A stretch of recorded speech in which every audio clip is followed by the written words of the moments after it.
Good morning, student.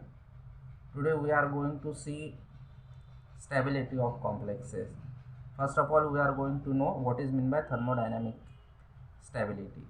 Thermodynamic stability is the measure of the extent to which complex will form or will be transformed into another species when the system has reached the equilibrium. In 1927, scientist Bliss classify complexes basically into two parts. First is stable complexes, second one is unstable complexes. So in 1927, Bliss on the basis of thermodynamic stability classify complexes into two categories. First category is thermodynamically stable complex, second category is thermodynamically unstable complex. So what is meant by thermodynamically stable complexes? So thermodynamically stable complexes mean complexes which retain their identity in the solution. It simply means that when we dissolve a complex in the solution, that complex retain their identity in the solution. It does not get dissociated into its ions form. Now second is thermodynamic unstable complexes. It simply means that complexes which are reversibly dissociated in the solution into their component. It simply means that these complexes does not retain their identity in the solution. Now second stability is kinetic stability. Now what is meant by kinetic stability? Kinetic stability refers to the speed with which transformation leading to the attainment of a equilibrium will occur. This kind of stability deals with rate of reaction such as substitution, isomerization, racemization, and electron or group transfer reaction, formation of intermediate complexes and activation energy for the process. So kinetic stability is basically related with the speed of the reaction. So on the basis of kinetic stability, Tove in 1950 classify complexes into two types. One is kinetically labile complexes, second one is kinetically inert complexes. So what is the meaning of kinetically labile complexes? So these complexes in which one or more ligand in coordination pair can rapidly replace by the other ligand are called labile complexes. Now what is mean by kinetically inert complexes? So these are the complexes in which one or more ligand either cannot be replaced or can be replaced with the difficulty by other ligand. They are known as inert complexes.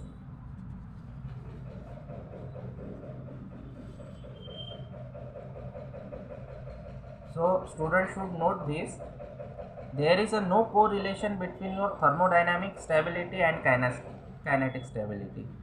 Don't relate your thermodynamic stability with a kinetic stability in any sense. There is a no relation in between them. For example, just see this table. Tetracyanonickel 2 plus is thermodynamically stable complex, but it is kinetically labile also. Second complex is hexacyano manganese 3 plus. It is thermodynamically stable, but kinetically it is moderately labile. It is moderate labile complex. Now just see third complex, hexacyanochromium 3 plus. This complex is thermodynamically stable, but kinetically it is inert. So we cannot say that a complex which is thermodynamically stable, it is always a kinetically labile also. There is no relation such. Now just see this complex also, hexaamine cobalt 3 plus. It is thermodynamically unstable, but it is kinetically inert. So there is no relation in between thermodynamically stable complex and there is no relation between thermodynamic stability of complex and kinetic stability of complex. Now just see here this reaction. In this reaction, tetracyano nickel 2 plus is reacted with cyanide, 4 ligand of cyanide, but this cyanide ligand, in this ligand the carbon, this 14 indicates that it is isotopic carbon. So when this reaction, when this complex is reacted with this cyanide, which is isotopic in nature, this reaction completed within 30 seconds. So in this reaction, we say that this cyanide, these cyanides, 4 cyanides, are basically replaced by these cyanides, which are isotopic, which have isotopic carbon, and reaction half life of reaction is 30 seconds. Same here, in second complex tetracyano manganese 3 plus in this reaction the half life of reaction is 1 hour.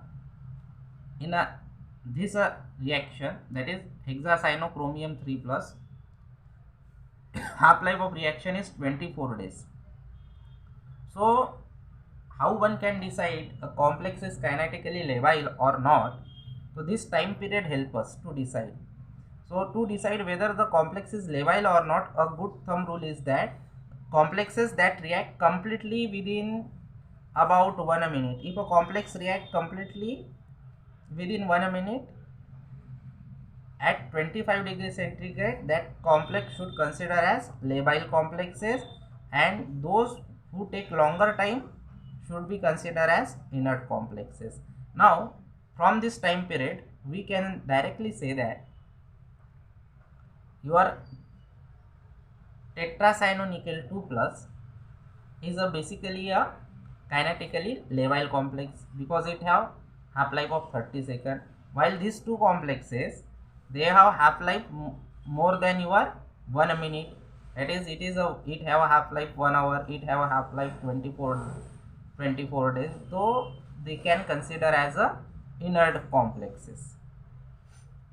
Thermodynamic stability of complex depends on the enthalpy of reaction. It is important. Thermodynamic stability is basically depends on your enthalpy of reaction, while kinetic stability of a complex depends on activation energy. Larger the activation energy, lower will be the lability of the compound. That is, compound will, the larger activation energy, react slowly. So now we are going to see which electronic configuration generally give us labile complexes and which electronic configuration give us inert complexes. All octahedral complexes in which central metal atom contains d electron in Eg orbital.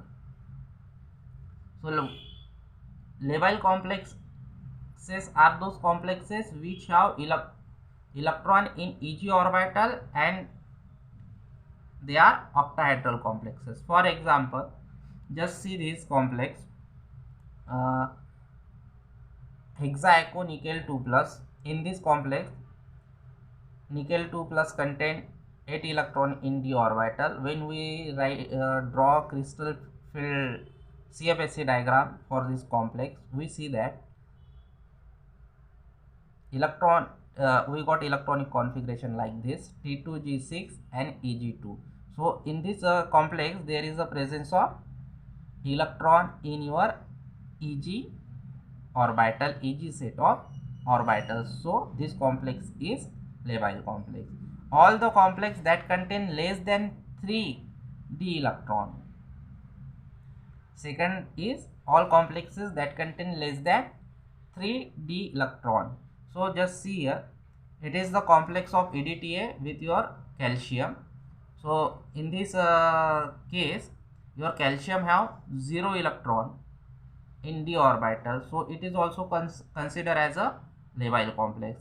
In this complex, that is hexaecho titanium 3 plus, your titanium basically have 1 d electron, that is 1 electron present in your d orbital, which is basically going to your T2G set of orbital.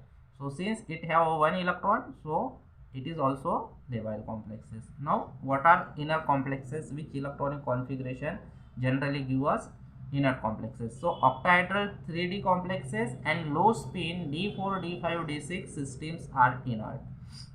So just see this complex, that is hexaecho chromium 3 plus. Since it have a 6 ligand, it is octahedral complex and electronic configuration for chromium 3 is D3. So basically it is a inert complex because it have 3d electron. Now just see this complex. It is also octahedral complex because it contains 6 ligand. So hexanitro-cobalt 3 plus, it contains 6 electron. All goes in your T2g set of orbital. But just see the nature of ligand. It is a strong ligand, and strong ligand forms low spin complexes. So it is, this complex is low spin complex having 6d electron. So it is also a inert complex. See here cyanide. This cyanide is a strong ligand. So in this complex iron present in D5 state. Cyanide is a strong ligand, so it going to be a form low spin complex. So this complex is also considered as inert complex.